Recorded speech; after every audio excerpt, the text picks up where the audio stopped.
Gate, gate, paragate,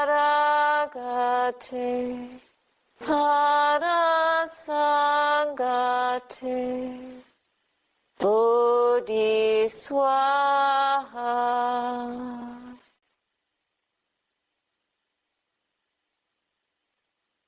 When we leave the noise of the world and we come to this sanctuary, we're focusing on a meditation practice and spending our time in silence, the silence of morning, the silence of the trees, the silence of the snow, the silence of the night. But the real transcendence is when we can silence the mind. Not by strangling it into submission or by beating it until it can't make a peep anymore, but by letting go the ego that is constantly layering experience with noise. So when we transcend even the transcendence of transcendence, that means we're going beyond even this sense of, I'm somebody who's meditating. I'm a person, I'm a meditator. Even the identification with that, we don't bite it anymore. We're not giving vent to the selfishness, to the egotistical inclinations and habits of the mind. So there's an opportunity to really go beyond worldly ways of being and doing and thinking.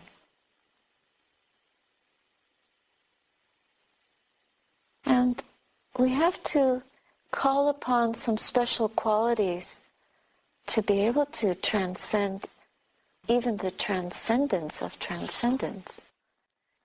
See, if you think that you're somebody transcending anything, this is a real catch-22 here. As soon as the someone is there doing it, there isn't a transcendence because we're not letting go the sense of identifying with being someone doing something rather than just practicing this awareness of life arising in the mind, of experience, of sense consciousness arising and falling away, and watching impersonally without the personal story that we're always tagging or labeling our life with, and then getting caught up again and falling back into whatever we're trying desperately to transcend.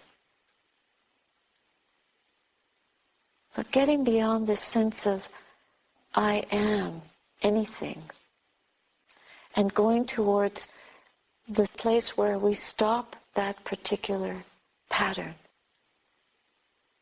This is the cessation that the Buddha was pointing to. No longer creating the self,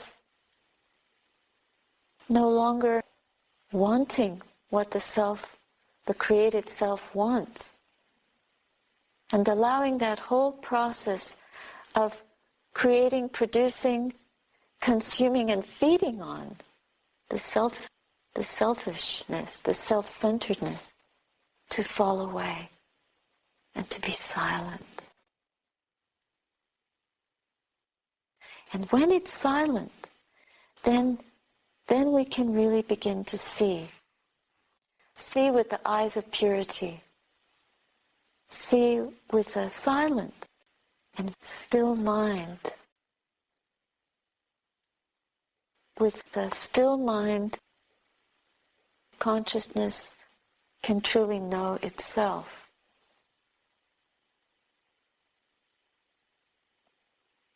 When you're driving your car to the Dharma Centre, You have to turn right on Galway Road. You can't go to Kinmount. If you didn't turn right, you wouldn't get here. So that means continuous attention. We were all watching. Where is this place? We didn't know. We had no address. But it so happened we saw a sign and it's turn right. Okay. So we turned. You have to pay so close attention if you're not watching the signposts. It's not choiceless awareness. If it's choiceless awareness, you just let the car take you wherever it goes. You have to make a choice and turn right when the sign says Dharma Centre of Canada.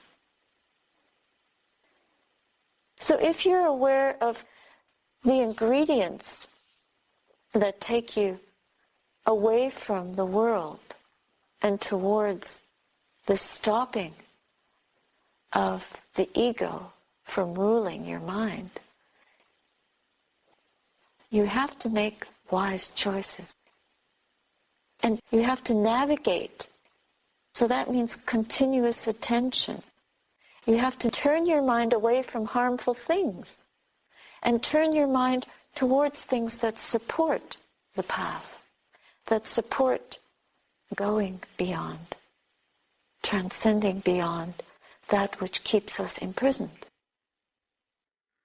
That's the meaning of Dharma.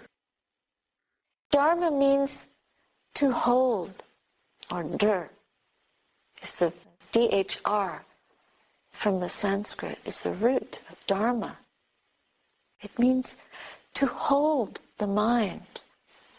Holding it in what way? It means holding it to keep us from harm, keep us from harmful things. What happens when we're kept from harmful things? We're protected. So that's two aspects. We're held back from that which harms us, and we're held in safety. We're protected. This is refuge. Refuge. Dharma is refuge. Has any of you ever heard of Rainer Maria Rilke? He's one of my favorite poets. For those of you that like poetry, and those of you that don't, you can patiently listen. Why then have to be human? He asks. Oh, not because happiness exists, nor out of curiosity, but because being here means so much. Being here is not just being in the world as a human being who gets a bit of happiness, but I think what he's saying is being in the Dharma realm, being disciples of the Dharma in the Dharma realm, transcending the worldly happiness for this, being here in this Dharma moment, in this understanding. Because everything here, vanishing so quickly, seems to need us. And strangely, keeps calling to us to pay attention to it.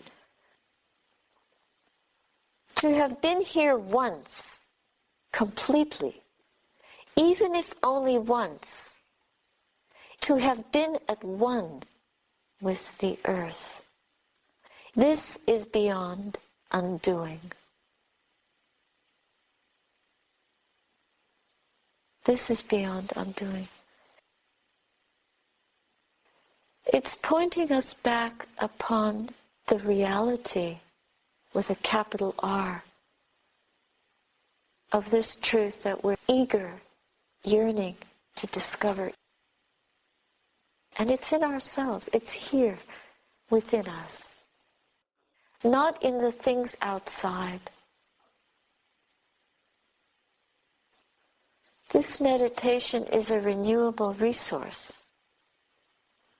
But if you introduce a little bit of fun into it, smile into it, rejoice, then it's not so grim.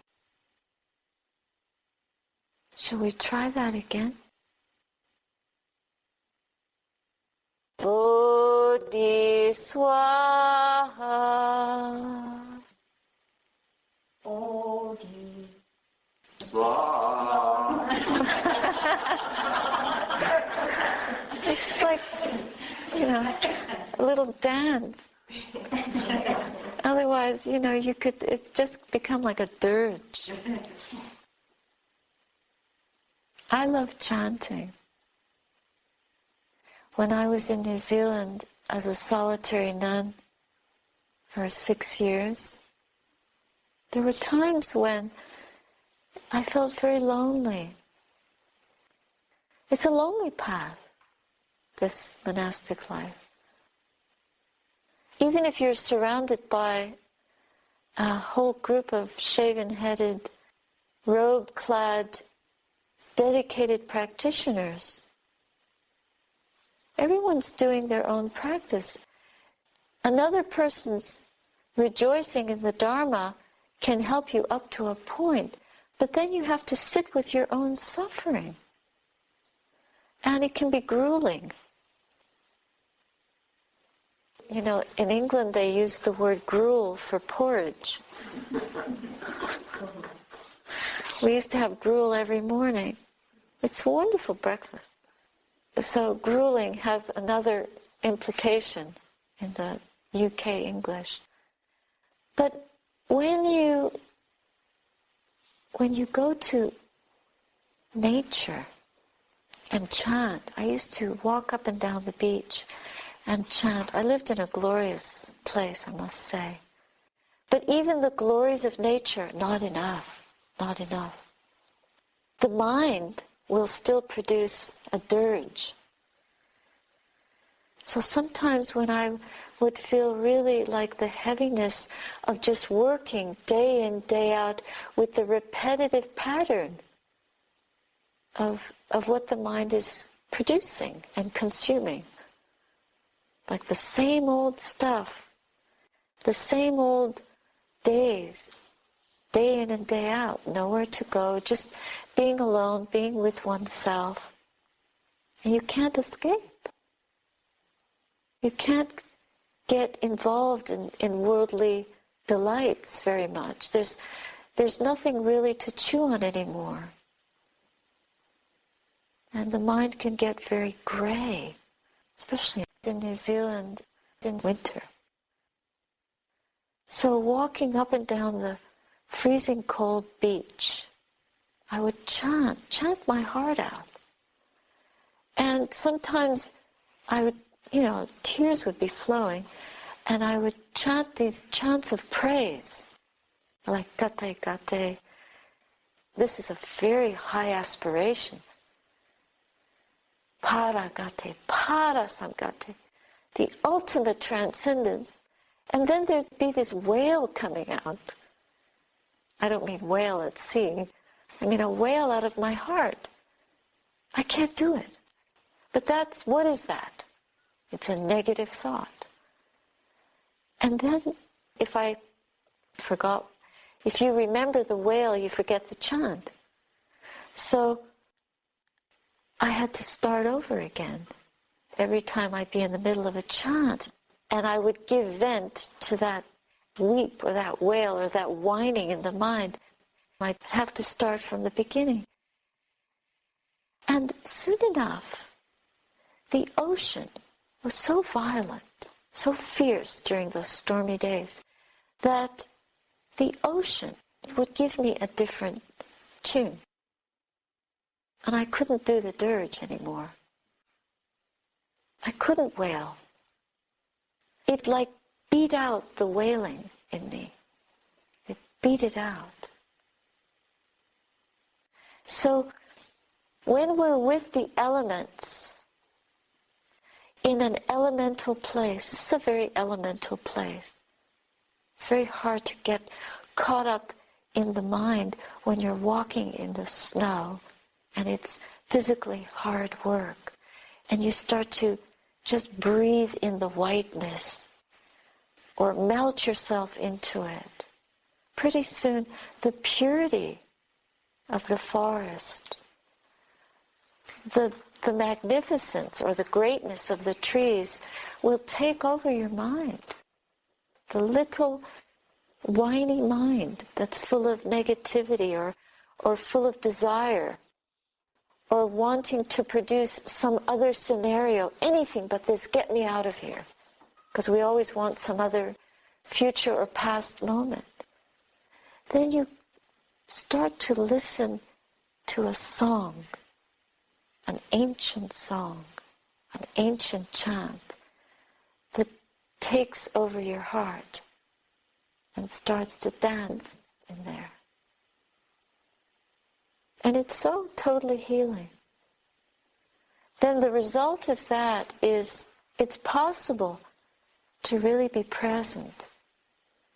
And whatever we had thought we were not going to be able to do, we can do it.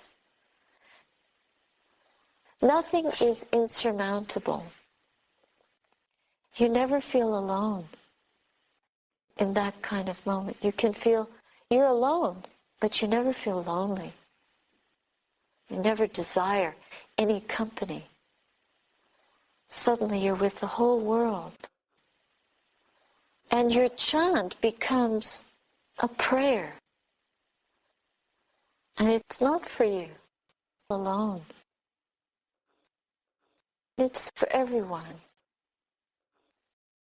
Because being here in this Dharma moment, in this understanding, means so much.